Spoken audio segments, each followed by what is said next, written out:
All right. What's up, everyone? This is Brian from UNIHACK, and welcome to a new segment. What made you move to Melbourne for university? I wish I had a very good reason for that. To tell you, my first goal was UK, being really honest. And Yep. then I got admitted to Imperial College London with computer science plus maths degree and UniMel. Um, and then why I decided Melbourne was because I wanted to get PR in some country for Yeah, various yeah. reasons. Um, and it seemed like Australia was much easier to do that.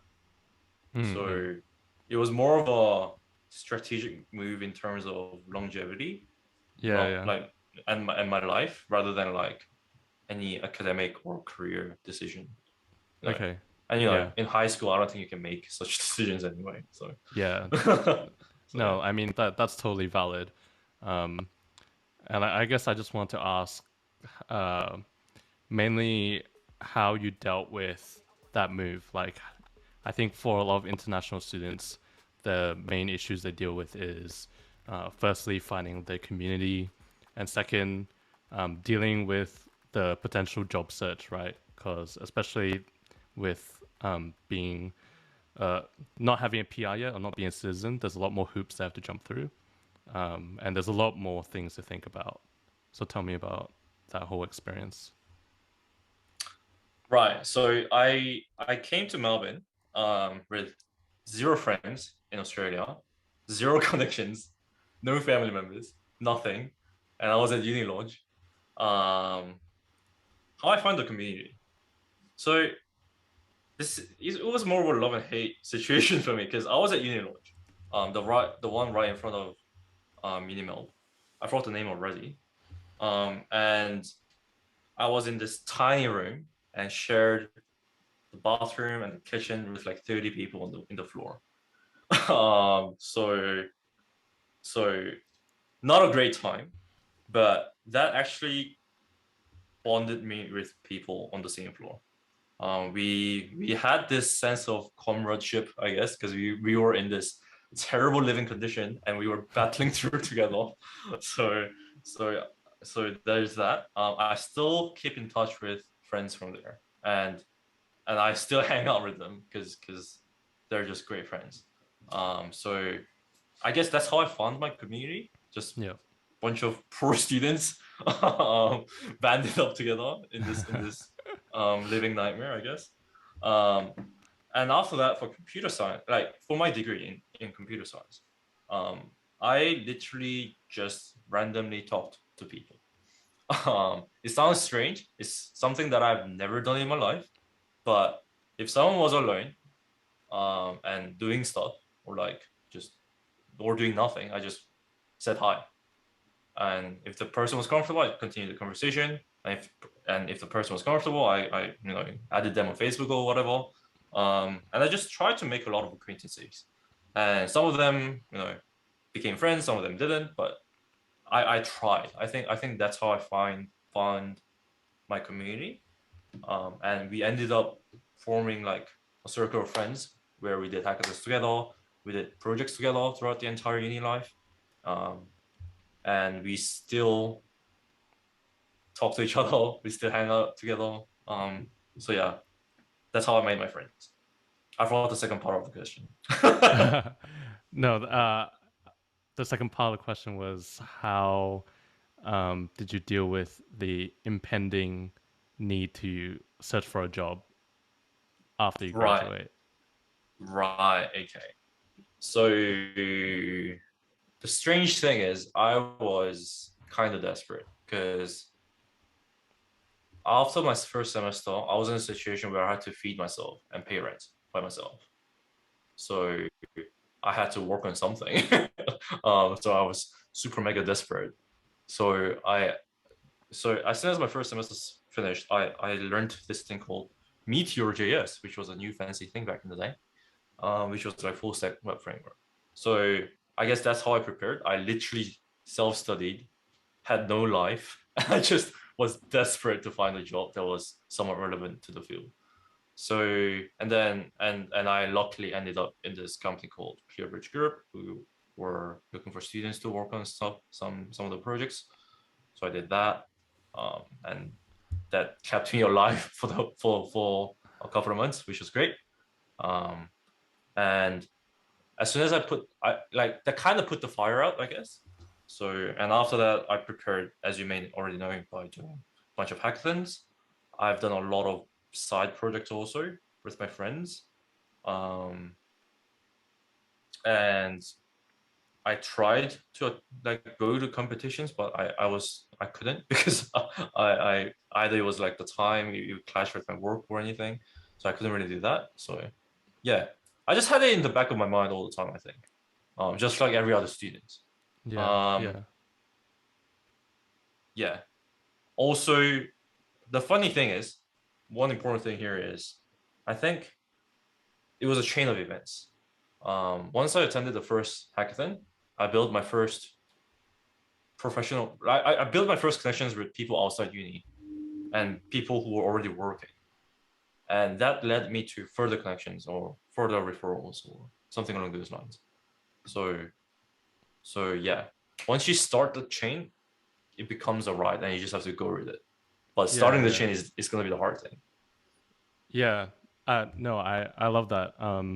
The whole idea of like riding the momentum and the hardest part is always starting, like whether it's Hmm. starting a habit or going to the gym or whatever it is.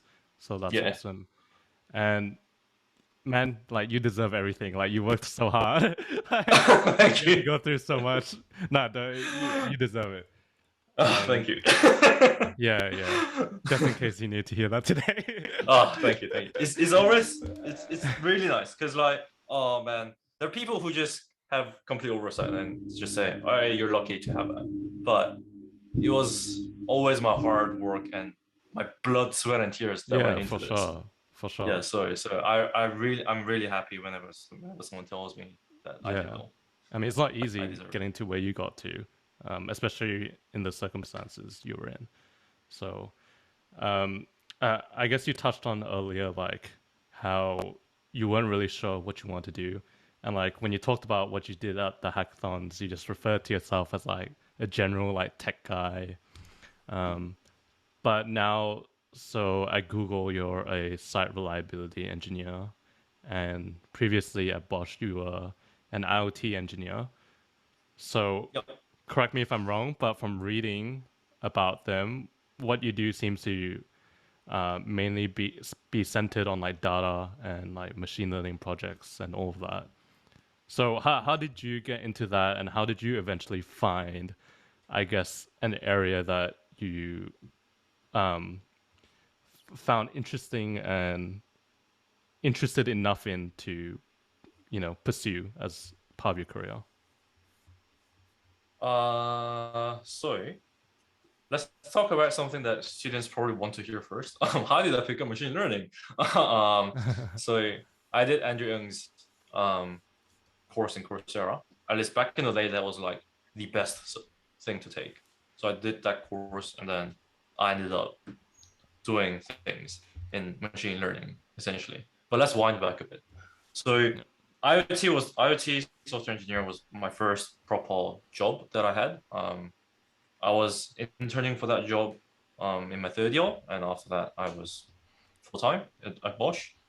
How I got into that was actually through UNIHACK. Oh Bosch wow. was one of the sponsors for the UNIHACK I won, and then they got in touch when they had internship positions open. Funny because I was already kind of settling a job somewhere else, and then Bosch contacted me. So I kind of went to Bosch. It's okay. I left in good will. Yeah, yeah. Paul was an awesome person. So anyway, um, so so that's how I got my first job. And I just liked the company and I loved the people, and I just stuck with it after I graduated. So there you go. Hackathon job referrals actually work. There you go. Live demo of that. And during that period, I picked up machine learning and stuff. Yeah. Yeah, yeah. So I guess it was more like you just jumped on the opportunity and you found out you were good at it, you were interested enough in it, and you just so happened to keep going on with that, right? Yeah, I worked hard on it. I studied even also at work when needed. Because I think machine learning in general, at least back in the day, was extremely new, at least. And it was very interesting and had a lot of potential. So Yeah, that kind of kept the night fuels running. yeah, Um, yeah, and I guess you want to know about my path after that. How I got to yeah, Google, or yeah, okay. yeah, yeah. Go for it. I mean, I wasn't uh, sure how much you wanted to talk about that, but I'm oh, okay, sure yeah, I'm I'm more sure than people will happy. be interested. So yeah, Yeah. go for it. So just like every other software engineer, so like just like every other student as software engineers, I had the dream of working at Google, but I obviously failed to apply a couple of times. Like internship and graduate positions, for example. Um, so and one day when I was working at BOSCH, I just decided to study algorithms because back in I got H1 for them back in uni, but I never felt like I had a chance to like actually like consume the content properly. I agree with you. I felt the same way. Like I'm not trying to brag, but I scored well in there as well. But then yeah, it's really hard to absorb it unless you actually delve into it in your spare time as well. So yeah, I agree. Exactly, exactly. So I did that. And I had no pressure from anyone, and I was just reading by myself, and it felt great. Actually, it was actually a lot of fun studying all that by myself. Um, and indeed, algorithms are fun when you study by yourself, I think, with no pressure. Um, and as I did that, I find out, there was a job opening at Google. And I just wanted to have some interviews and see how far I can go. Um, and obviously inside I had a hope that maybe I can get this job and work for Google and get paid a lot and have free food. Oh, look at all these perks. So that is back in the day. That's how I ended up in Google. I just did algorithms and I and it happened to go well. Wow. Thankfully. Okay. Yeah, yeah. So Yeah. wait, I'm just interested in rewinding a bit. So Yeah. before entering uni, because I think you got your first job in your first year of uni, right? Like with Clear Yes. Bay Group, was it? ClearBridge Group. Yep. Clear Bridge Group. So did you do much programming before uni? So I did, but nothing too intense. So I just like every other kids in my age, I think. We grew up playing like Maple Story or some other video games. So I had a dream of making video games since I was young. So I played around with like Game Maker or RPG Maker. Back in the day, it was like RPG Maker XP was the brand new thing, and all these fun tools. It was more of a visual programming back in the day because you just drag and drop things. I did a bit of that, and then towards the end of my secondary school, I did a bit more scripting and game maker. Um, so yeah, I did programming, but like nothing too intense. Yeah, yeah. But I feel like you went pretty deep then if you went into the scripts because yeah, I did a bit of game maker in like primary school back in the day. Oh And yeah, yeah, I remember like it was just like the most basic things like a simple like board game or oh yeah. like a very simple like move your character around like a level, right? Um so yeah, you had the interest I think to like go in. Yeah. Yes, I Um had the interest to go in. The depth of it wasn't amazing. It was literally just like clicking.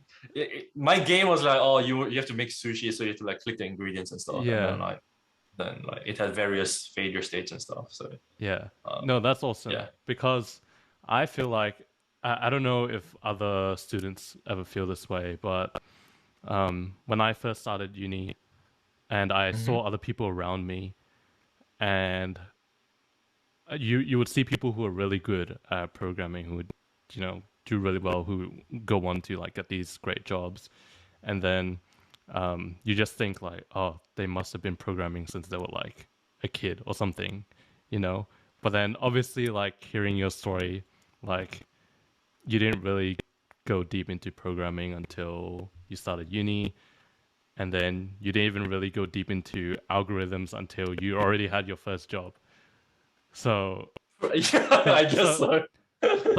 Yeah, the moral of the story is like it's just hard work, and like it's not necessarily like just innate, you know, childhood talent or whatever, right? yeah.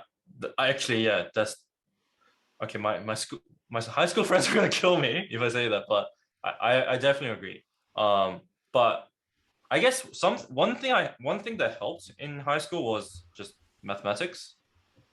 Because that just helped me with logical thinking. But anything other than that was nothing. So you're Yeah, right.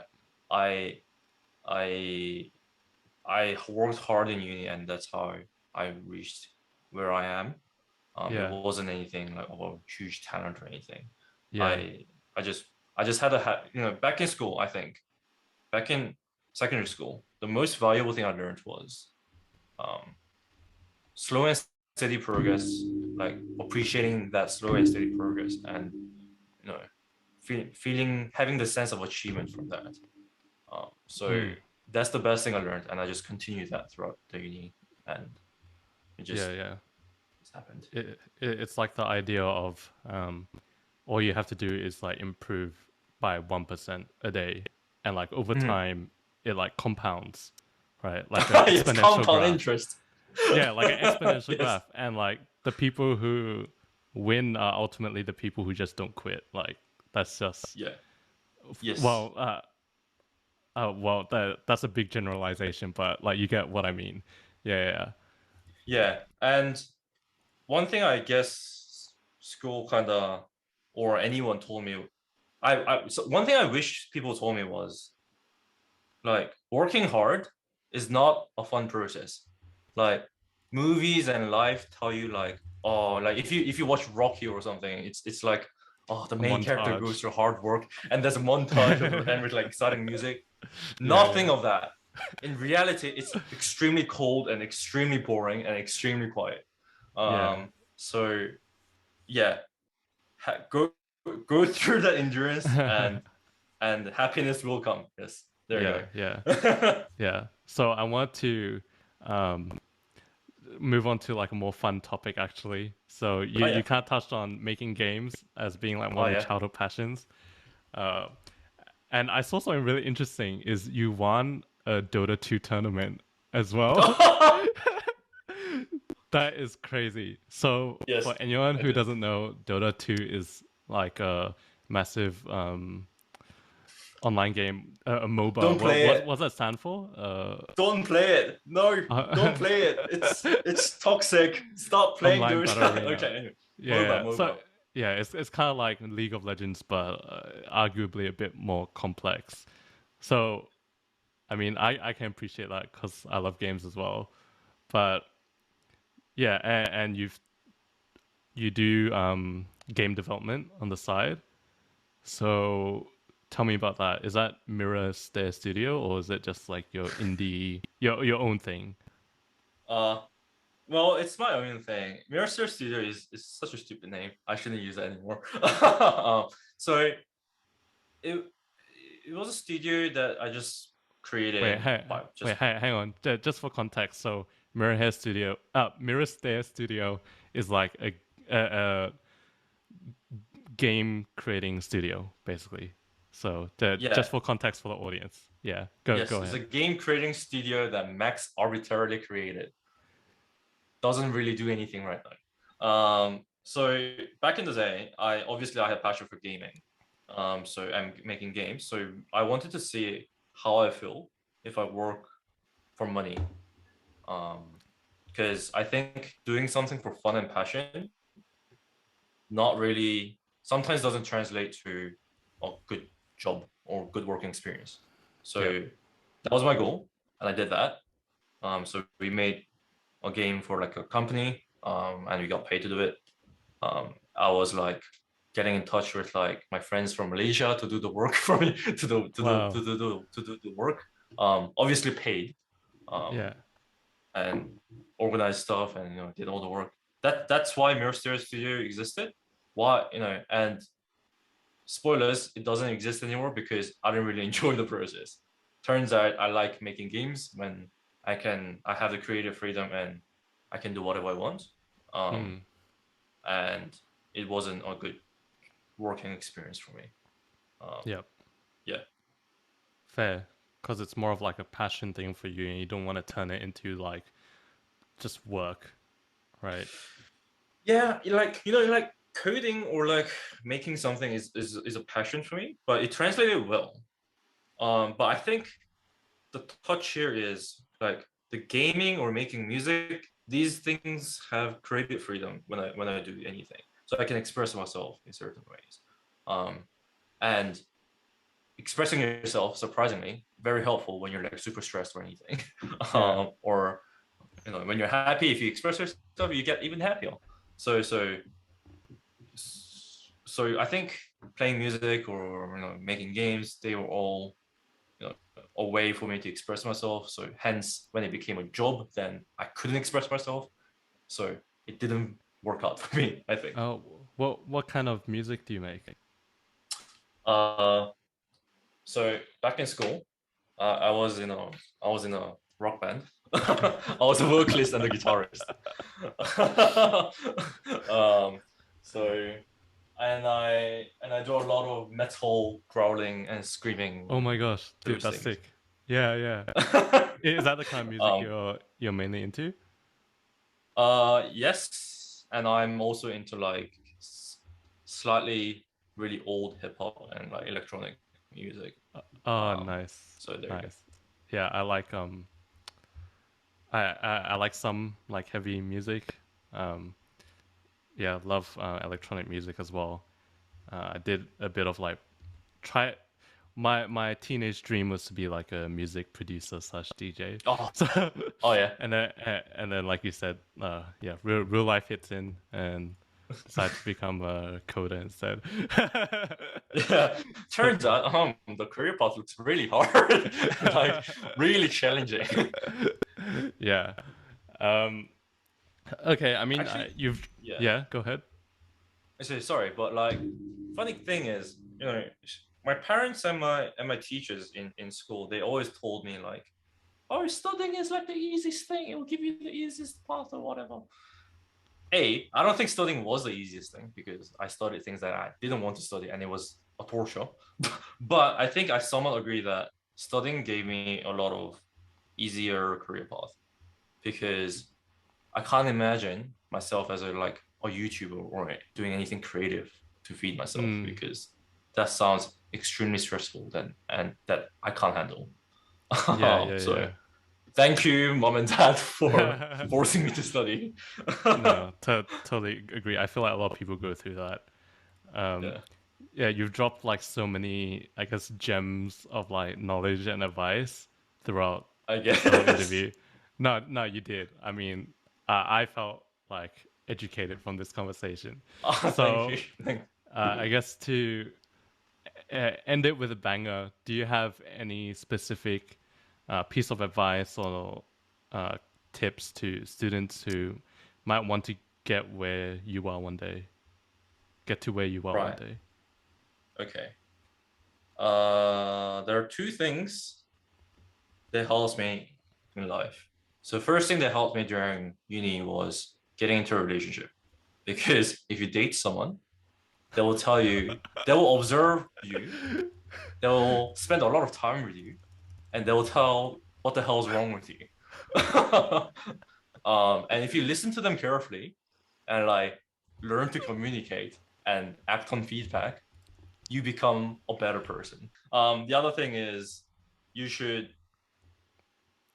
you should really think what gets you out of bed every morning. Because you need to find happiness where it isn't like from your career, it isn't from your friends or anything. There must be something that makes you, you know, excited for tomorrow. And obviously, if you're like under pressure from assignments, you're gonna be stressed and you're gonna lose that thought. But just keep at the back of your head at some point in the search for happiness. And I hope that thought keeps you going, even if your assignment's due tomorrow and you have like 20 hours of work left. So there you go. Yeah, no, that's great. Yeah, thank you. That was Yes. profound. Yeah. So yeah, where can people find you, Max? Find me on LinkedIn. And if you message me on LinkedIn, I can give you my Discord. Then I'm like super responsive on Discord. So there you go. Okay, great. I think you haven't accepted my LinkedIn request, but we'll talk about that another time. Have I No, not I'm just accepted playing. it? What? I'm just playing. I'm just playing. It doesn't matter. It's just because you said that, so I kind of had to take the opportunity. Oh yeah, did But- add me and Yeah, message yeah. me, bro. All right. Thank you so much for taking the time to join the segment. Yeah, lots of great knowledge, and yeah, thank you. Yeah, and thank you for listening, and thank you to Bryan for hosting this interview. And I hope this wasn't too boring, I guess. No, We can it do was another great. one if people like it, I guess. That will be perfect. All right. Bye.